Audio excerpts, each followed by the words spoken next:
I have a feeling that this video might upset a few sound recordists, and it's not something I want to do. I've worked with some really good sound recordists over the years, and I'd like to call some of them my very best friends. Okay, that might be a bit of a stretch, but seriously, the problem is that camera guys are being asked to do sound and work alone more and more these days, and it's not something we want to do. It might surprise a lot of sound recordists to learn that when camera guys buy audio equipment, we don't necessarily make sound quality our highest priority. We need to buy kit that's simple, easy to use, and 100% reliable. We can't be fiddling around searching for the ultimate sound quality because we've got much more important things to do.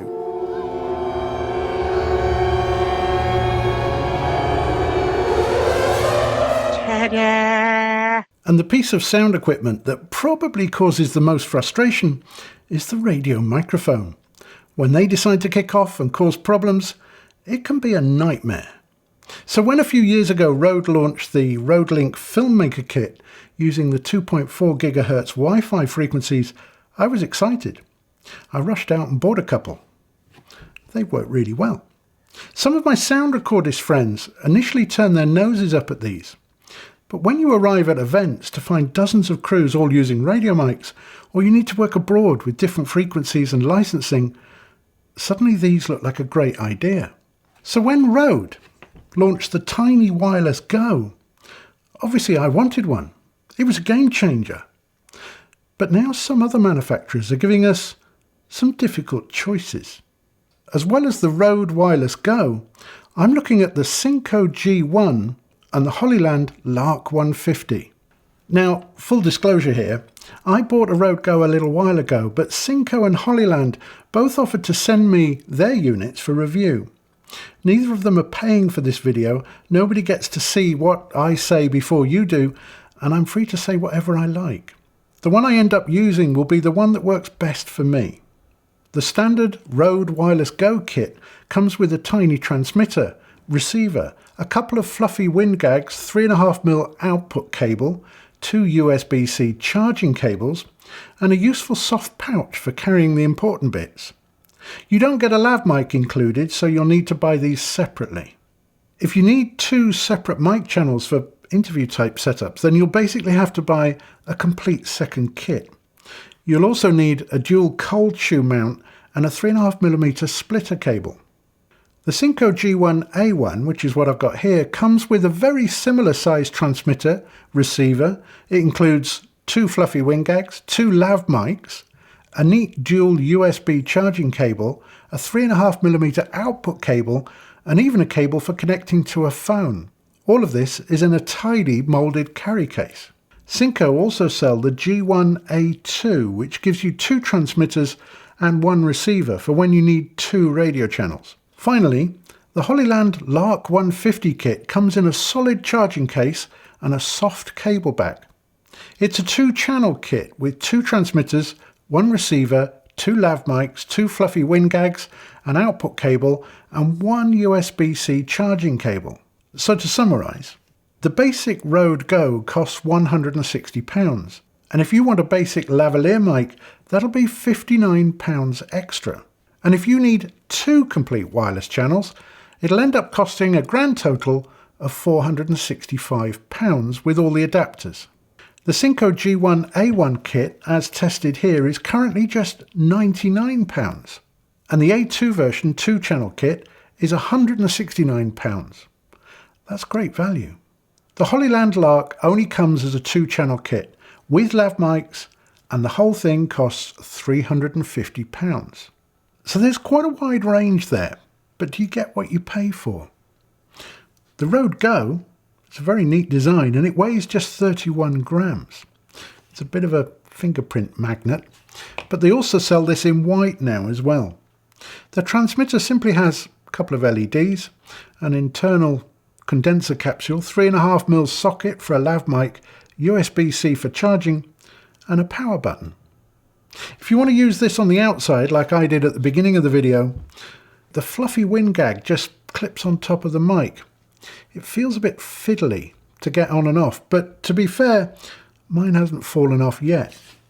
The receiver is exactly the same size and weight, but it has a little screen for displaying levels, battery and output level settings. The clip is clever in that it also works straight onto a cold shoe, which makes mounting onto a DSLR a breeze. In many ways, the Synco G1 feels remarkably similar to the Rode, with much the same controls. The transmitter has the addition of a base cut, and the wind gag fits on in exactly the same way. Obviously some savings have been made in the quality of the plastics used, but these don't feel too bad. In some ways, I prefer the soft grippy touch. Sadly, you don't get a display on the receiver, so it's difficult to have confidence in your output levels, and you've only got the LEDs to give you a clue about the state of your battery.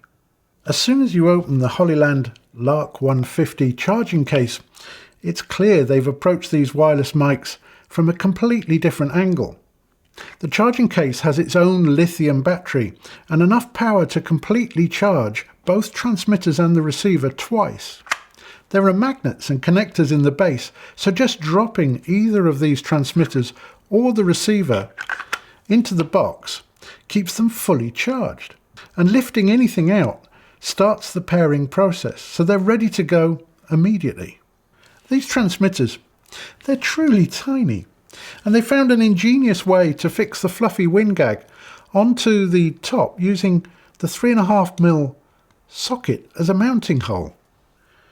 The receiver is basically twice the size, but this means there's room for a useful display and even a couple of dials to control levels independently. It almost feels like a little mixer on top of your DSLR. But none of this design is worth anything without performance and reliability. So the first thing I wanted to check was the latency or delay in coding and decoding an analog microphone into a digital Wi-Fi and then back again into an analog sound. This was made a little easier when I realized if you record all three mics on one device, you can actually see the visible difference on a timeline when you're editing. The Rode Go and the Hollyland LARK 150 looked almost identical, with a delay that was about 1/8 of one frame at my usual 25 frames per second, so pretty much unnoticeable. The Synco was slightly slower at about 1/3 of one frame, which you'd also find quite hard to spot. The second thing I wanted to do is test the maximum range.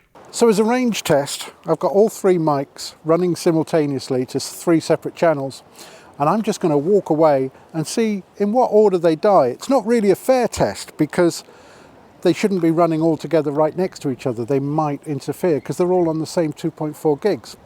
But let's have a go. They're also line of sight, of course, and now these are going to be on the front of me, so that reduces the range, but it's still worth seeing. Can't believe I'm doing this.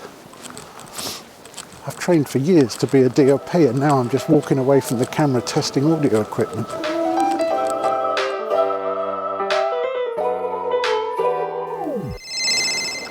Hello, Yes? Did it? Have they all gone now, or have they come back because I've turned around? Well, all of them? 1, 2, 3, 4, 5. I'll just check the road is on. Yes, it's on. Okay, so I'm going to come walking back towards you. Okay, bye. Okay, well that appears to be working at an amazing distance on channel 2, which is the Synco. But they should all be there now, especially as I'm almost touching them. Let's go back in the edit and have a look. The range on the Synco G1 was exceptional, and the Hollyland LARK 150 wasn't far behind. But clearly, something wasn't quite right with the Rode. So it's only fair to give it a second chance. Okay, we're here again testing the Rode, simply because the range was so disappointing yesterday. I'm wondering if it was because it was right next to other 2.4 gig microphones. So I've got it all on its own now, and the receiver's on the top of the camera like it's designed to be. I'm going to turn my back, which is not line of sight, but we'll see how far I get, and then I'll turn around and come back. See what the range is like. Here we go again.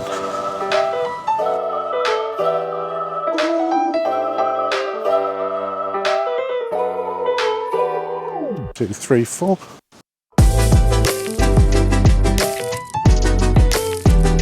Is it working now? It is. Well, that explains it. Rode obviously didn't like working next to other 2.4 gig devices, and it cut the range massively.